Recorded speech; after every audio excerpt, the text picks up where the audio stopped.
Hey, Danny, how are you? I'm doing well. How about you? Doing good, doing good. Thanks for asking. hmm Sorry, I didn't really understand the last conversation. I'm not really sure what his arguments was, but basically, from you're an atheist, correct? Just to confirm, even though the Yeah. title says it. Okay, so from your perspective, right? Have you ever asked for proof of God's existence? Like, are you open to it, or? Yeah. Well, I'm open to hearing arguments or evidences, whatever you got. Okay, cool. So, from my perspective, and by the way, sorry if I come across as like hostile or a bit aggressive. I'm honestly, I have no intention to argue, just looking to have an intellectual dialogue.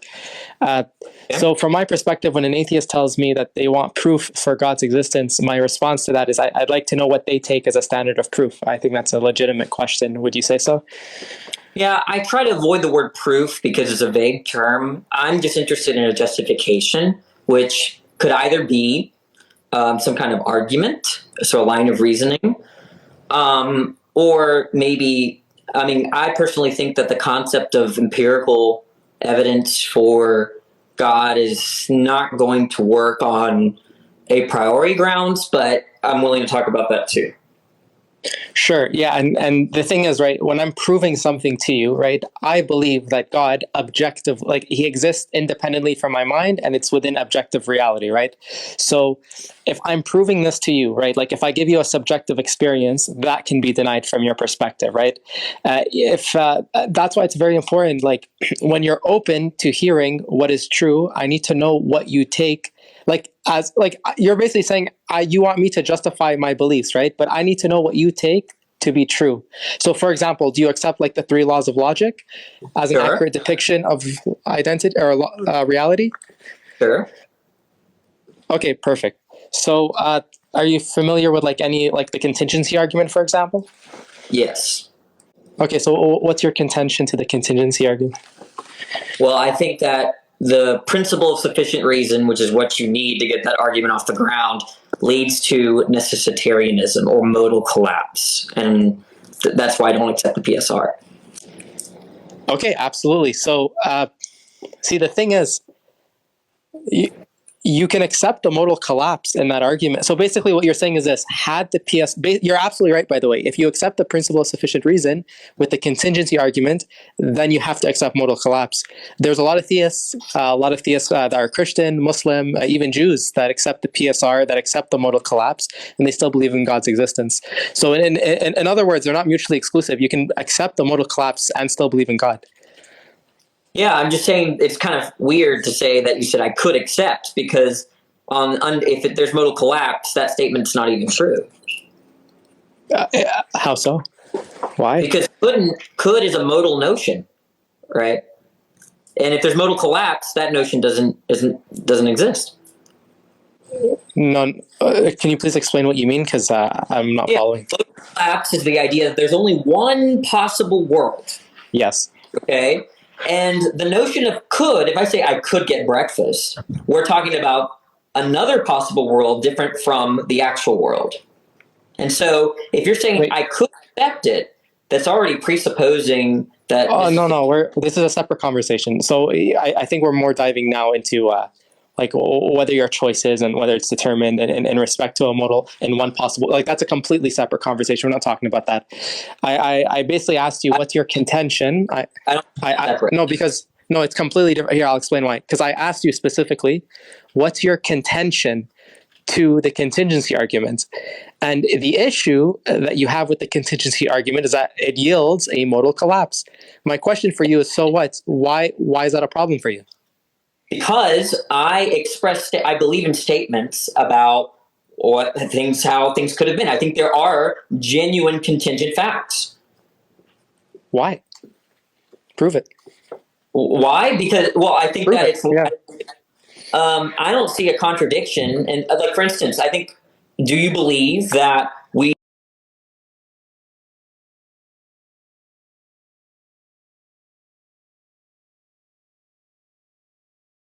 Which means, right? Which means you, for whatever reason, you believe that a modal collapse cannot fit within this reality. It yields a contradiction in respect to existence. So now the burden of proof is on you to prove to me why there cannot be a modal collapse within our reality. If you cannot do this, then there is no issues with the contingency argument, and you accept it.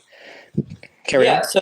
What a contingent fact is a fact that could have had a different truth value, right? Sure. Okay. So if I think there are contingent facts, but nonetheless there's only one possible world, I've contradicted myself. Exactly, but you have to prove to me how like. Do you understand what I'm saying? Basically, No. you're saying that modal collapse can't make sense because there are contingent facts. I'm asking you, prove to me that there are contingent facts. Yeah. Okay. With, by the way, the same standard of proof you used for the contingency argument, logic and reason. Go ahead. Yeah. I think Premise one. that I think there are statements about like facts about, let's say the capital of New York City of New York State is Albany. I think that there could have been a different capital, and given that belief, I don't see a contradiction in the statement that whoever decided the capital of New York State as Albany, they could have decided to make it New York City. I don't see any contradiction in that statement. So yeah, and here I understand what you're saying, Danny. I really do. You're okay. Here's the problem now. Okay, please, if you can hear me out, you're saying that you reject the contingency argument because it leads to modal collapse. I'm asking you, show me the contradiction with there being a modal collapse in respect to existence. Your answer to that is because I think that contingent propositions can exist. And then you're giving me examples of things that you think. I'm glad that you can think. I'm glad that you have beliefs. I'm asking you to justify this belief with the same standard of proof used in the contingency argument. So let me help you out. Premise one. What's premise one? Because a contingency argument has premises. So what's premise one of your argument? Why is there a contradiction? The idea is that the way that belief revision works in premise one. Wait, what's premise one of why you think what you think? Yeah. Well, I think I don't want to. I'm trying to explain to you how I'm not understanding your question. Okay. What don't you understand? I'm asking you to justify why you believe what you believe. The point is that what I'm willing to accept or not accept depends on background beliefs, not on whether there's contradictions in reality, whatever that means. Okay, so then that means you accept the contingency argument. Do you, okay, listen, it's a very simple question. Do you think the contingency argument is reasonable and it's an accurate depiction of reality? In other words, do you see any issues? I asked you earlier, do you see what are your contentions? And your answer to that is the modal collapse. What's the issue with the modal collapse? And your answer is, because I think there are contingent things. Okay, prove it. If you can't, then that means there's no issues with the modal collapse. There's no issues with the contingency. It's very simple. Yeah, that I believe that they're contingent facts. Show me one issue with the contingency argument. Just one. I already did. It leads to modal collapse. Right, and I'm asking you, what's the issue with modal collapse? And your answer is, because I think there are contingent facts. Okay, prove it. Yeah, because there are commitments about certain propositions as not bearing contradictions. So, I'm asking you to prove to me contingent facts. Yeah, I gave you a fact. The fact that the capital of New York City is Albany. Hello. Testing. Can you hear me now? Okay. Yeah, sorry. I can hear you now. It's all good. Okay. Was it me or you? So here's the thing. Okay. I think it was me. Okay. Here's the thing. Okay. Mm-hmm. You're basically saying you believe that there are contingent facts, and that's why a modal collapse cannot exist, right? Yeah. So there are. So here's the thing now. Wait, let me answer your question. Yeah. Sorry. Go ahead. Yeah. I won't see a contradiction. Yeah, that's fine. Okay. So hear me out. Again, I'm going to summarize it very quickly. Contingency argument that proves literally God exists, you don't accept because it leads to a modal collapse. You don't like modal collapse because there can't be any contingent propositions. Well, sorry to burst your bubble. You can have contingent things within a modal collapse. I'll explain it to you, okay? I know your face is looking kind of like, what's going on? It's if you study, this is, by the way, this is the issue with studying philosophy in the West. It doesn't teach you anything. If you dive deep into Islamic philosophy, you'll understand. So I'm going to explain you the difference. Okay. Within a modal collapse, the problem with Western philosophy is it creates this sort of dichotomy in which something is either necessary or contingent. Right? Now, the thing is, when you actually dive deep, you'll realize that this is very flawed, it's very broad, and it doesn't actually give us an accurate accord of reality, and I'll prove it to you. With what I believe of modal collapse is there are two different types of necessary things. There are things that are necessary through another. as in, but they are not necessary through themselves. They are not ase, which means a contingent fact can exist in a modal collapse, but the difference is that it is impossible through itself, but necessary in respect to its relationship through another. Yeah, what do you mean by these terms anymore? What? Bro, I just explained to you how you can have contingent facts. Definitions of necessity and contingent. I don't know what you mean anymore. Okay, what exact? Okay, first of all, by the way, just so you know, I can stay super silent. The burden of proof is still on you to prove to me why there can't be a modal collapse within reality. You still haven't justified that. By the way, just so you know, I'm being charitable by actually educating you on the different types of necessities in respect to existence. Yeah, I'm just talking about you still have to justify to me why there can't be any contingent facts. And by the way, I think that it doesn't. I believe that there are contingent facts. No, bro, you have to prove to me why, okay, a modal collapse is not is a contradiction in respect to existence. You have to prove to me why you can't have a modal collapse. Your answer is because, I'm literally telling you to your face that you can have contingent facts in a literally to your face that in a modal collapse. It's just that the contingent things are dependent upon another necessarily. But even, by the way, even dietary definition of contingent. That's not Danny, I don't think you understand what I'm saying. Even if I granted you this craziness and I said, you know what, contingencies don't exist in a modal collapse in any respect, all these philosophers were wrong, right? I'm telling you, prove it to me. Show me why. Show me one thing that's contingent within our reality. Explain to me anything. Show me. Albany is the capital of New York State, and that's contingent because if you negate that proposition, there's no contradiction in text. I don't know. I don't know if you're trolling. Are you trolling? You know what logicians mean by contingent and necessary? I could educate you on that. Yeah, so I can tell you if you'd like the difference between necessary and contingent. Okay, earlier you equated contingency with dependency, which is not what logicians mean. No, I'm explaining. I was using the word dependency to explain to you the different types of necessity within Islamic philosophy. Danny, the point still stands. Okay, here's where we're at right now. Okay, bro, and it's it's a super simple what you have to do, to be honest. I told you I have an argument for God's existence called the contingency argument. You're telling me you don't accept the contingency argument. I'm asking you why. Why, Danny? Why don't you accept the contingency argument? The only thing, one sec. The only answer you have is literally, because I don't want to accept the modal collapse. Well, why not? You're telling me, because there are, and because you're making a truth claim now, right? You're actually you're taking a bigger leap of faith than theists. You're making a truth claim. You're saying there is 100% certainty that there are contingent facts. Prove it to me. Yeah, I just gave you proof, right? The state, the Albany is the capital of New York State. If you negate that, there's no contradiction in the proposition, which means that it's contingent. That doesn't prove it, bro. You're just begging the question. Prove it. Moshi, how have you proved it? I don't think you know what. Do you want me to explain what contingent means to you? All contingent means. It's something that could have been a different way, and like you could have been another way, and it still would have been true. Yeah, so a different truth value, right? So the idea is that the way that you recognize whether a proposition can have a different truth value is whether if you negate it, you get a contradiction. Okay, so I literally just told you what contingency is, so obviously I know what it means, and I'm telling you right now, you have to prove to me, you have to prove it. Now, what's funny is this, right? What do you exactly? This is what's so ironic, bro, and I'll explain, Danny, okay? As an atheist, you demand these theists, right? You demand people that believe in God such high levels of proof. You demand it. And we have to go and give you premise form, premise 1, premise 2, therefore God exists. But then when I ask you, literally a simple question, why can't you have a modal collapse? Give me premise 1, premise 2. Give me the same standard you apply to theists. You are unable to. You're just begging the question. Bro, get premise 1 of your argument is what? Sorry? What's premise 1 of your argument? Yeah, so it's going to be something like this.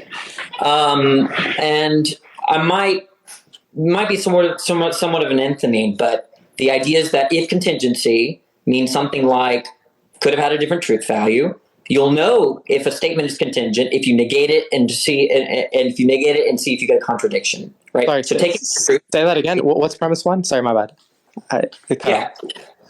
So I'm establishing the terms, right, before the argument, because The remember, premise. Okay. there's no such thing as one argument for any particular strong philosophical view, right? So I'm establishing my terms, right? What Yeah, contingent that's means? fine.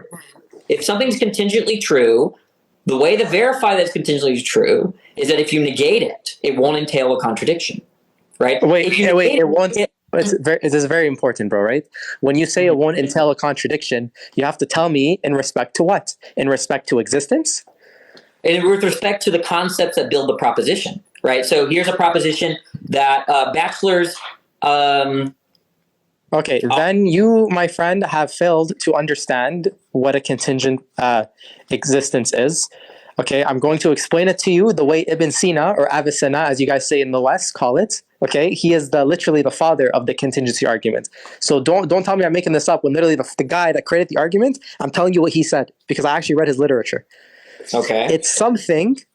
First of all, Ibn Sina makes a distinction between a thing's essence and its existence. Okay, something that is contingent, you know it's contingent because its essence does not necessitate its existence. Okay, in simple terms, something that is contingent can exist and not exist, and there can still be reality. It's something where if you pause, and this is the exact phraseology he used, I'm just translating it in English. It's something in which positing its non-existence does not yield a contradiction in respect to existence because there can still be existence. In other words, if something is necessary, it has to exist in order for there to be existence. And in order for there to be any sort of reality in any possible world, it needs to exist all the time. That's necessary. Something contingent. One sec. I'm trying to explain to you, bro, so we can have a meaningful conversation. Something that's contingent. Explanation. That's why I stopped you. What are you talking about, bro? Well, I'm trying to. It doesn't make sense to me. Okay, so my question to you then is this, bro. If it doesn't make sense to you, and I'm just giving you, by the way, if you read just page 1 of the argument, he provides you the axioms. If it doesn't make sense to you, then how can you say you have a contention against the argument? How can you say you don't like the argument when you haven't even read it? You don't even know the axioms of the argument. Yeah, there are different contingency arguments, and I'm usually familiar with the modal one, right? This seems to be a He's the father of the argument. He created it. He's everything stems from him. What are you talking about? You've never read the argument. This is your confusion. Take Anselm and Plantinga, right? Anselm came up with the specific type of ontological argument. It was non-modal, right? Plantinga gave a modal version of the argument, right? So it might be that this Avicenna guy, right? I've never read him. I've heard of him, but I don't know anything about him. Is giving some kind of non-modal notion of or rendition of the argument. Okay, just like Anselm gave a non-modal version of the ontological argument, right? So I use the words contingent and necessary in modal. It's a modal notion for me, right? And some of what you described is modal, but some of it needs a little bit of elucidation. For instance, even in modal logic, okay, even in modal logic, all right, there are arguments for God's existence, okay, where it's very simple. There is something, a proposition, a quiddity that is necessary and that which is not necessary. The thing that is necessary needs to exist in all possible worlds, and the thing that is not necessary doesn't need to exist in all possible worlds. What do you mean have by to prove?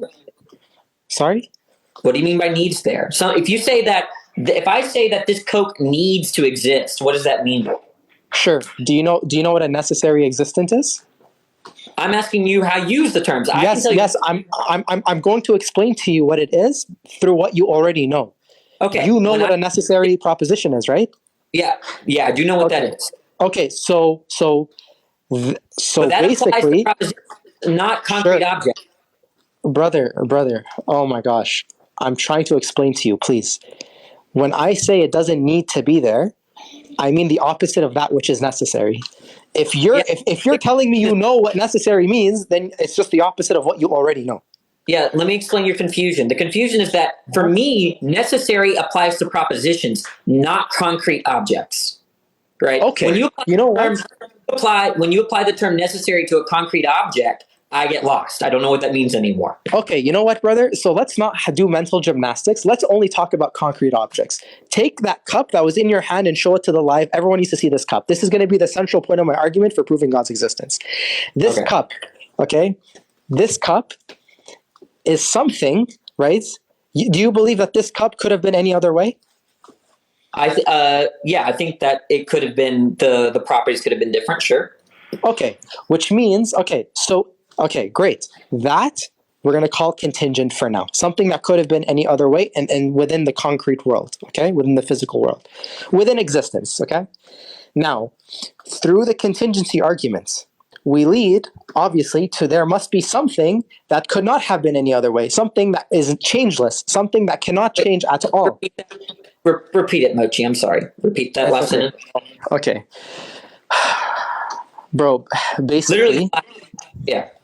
Basically, if you have a infinite or finite number of contingent things that could have been a different way, basically the conclusion of the argument is that they're necessarily, the word is necessary, is if there is a world, there necessarily needs to be something that exists that could not have been any other way, that is absolute and changeless. Okay. Why would that be true? Okay.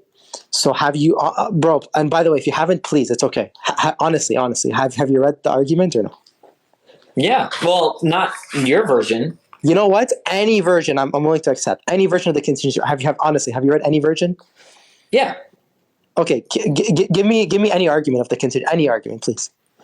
Yeah. The idea is that. And by the way, I'm not.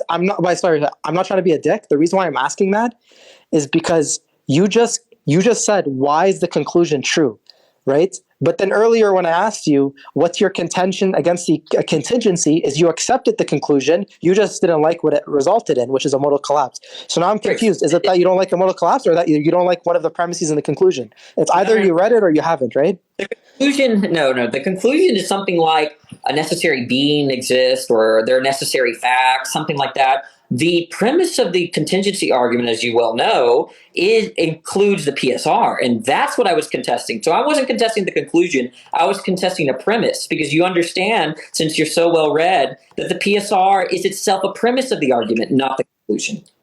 I didn't say it was the conclusion of the argument, bro. What are you talking?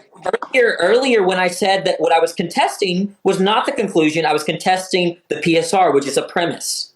No, okay. You know what? I retract. Even if you said that, even if you said that, bro, it doesn't matter. The point is this: you didn't like the contingency argument because it had modal collapse. Because of the PSR leads to modal collapse. Yes. Okay, great. So the modal collapse is what you didn't like. The PSR is what I don't like because it entails modal collapse. Oh, okay. That's a whole different conversation, which is completely fine. Now you're telling me you reject the PSR, that you don't want to accept the PSR? Okay, so what's your contention to the contingency argument? Well, I think that the principle of sufficient reason, which is what you need to get that argument off the ground, leads to necessitarianism or modal collapse, and that's why I don't accept the PSR. I've said that. Sorry if you didn't catch me. That's what I started with you. I said, okay, no problem. Okay.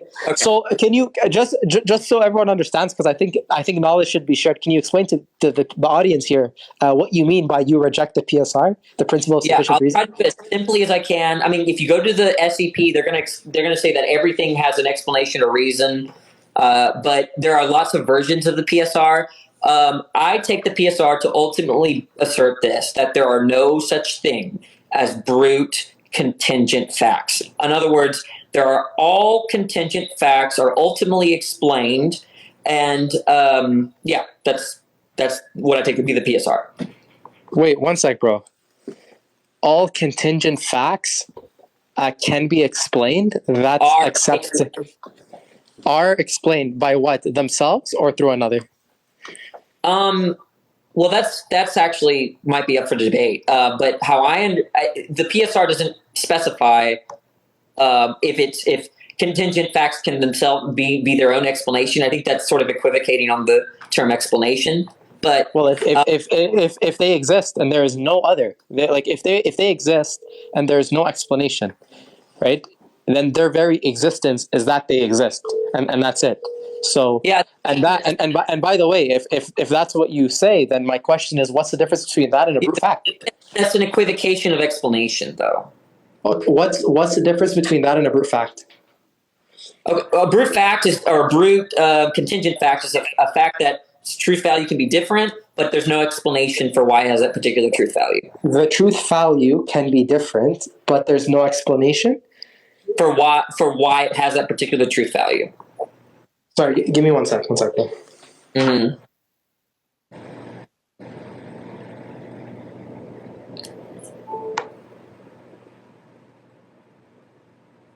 Sorry, Danny, I have to head out. I'll definitely join here. I'll send you a follow. We'll join on a live. If you'd like, we can have like an official debate. We can put it on like YouTube, or we'd both learn from it, and I think it'd be cool for everyone else too if you'd like that. I'm open to that. I think I've already followed you a long time ago, so we should be. All right, sure, Danny. Okay, so I'll send you a message. We'll do the debate, and then we'll find a good time. For those guys that say I'm running, I'm literally offering them a chance to like debate. I think it'd be kind of cool. We can both like learn. I have to go literally. That's fine. So okay, bye guys. See you, bro. All right.